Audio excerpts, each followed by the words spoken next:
Hi there, everybody. This reading is called Controlling Enslaved People. Slavery was a system of forced labor.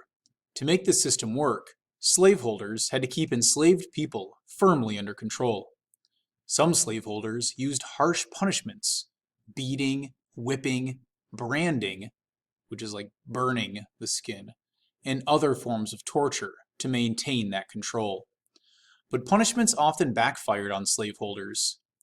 An enslaved person who had been badly whipped might not be able to work for some time. Harsh punishments were also likely to make enslaved people feel more resentful and rebellious. To resent means to be angry or upset about someone or something that you think is unfair.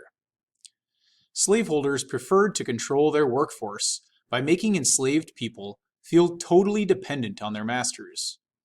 Owners encouraged such dependence, but by treating their enslaved people like grown-up children.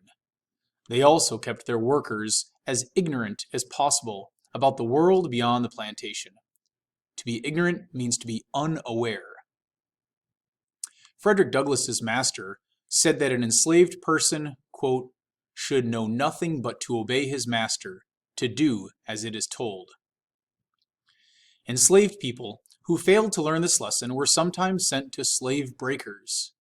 Such men were experts at turning independent, spirited African Americans into humble, obedient, enslaved people.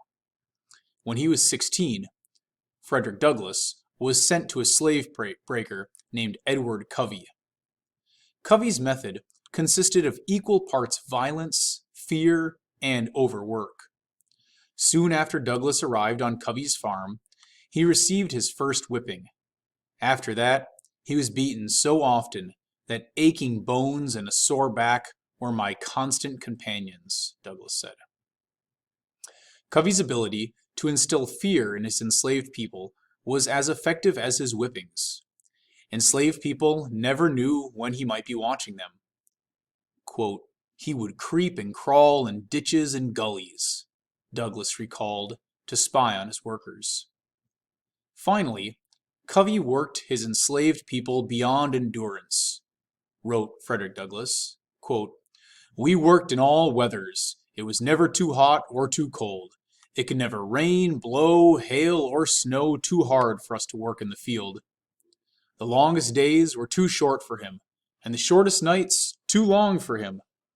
I was somewhat manageable when I first got there, but a few months of this discipline tamed me.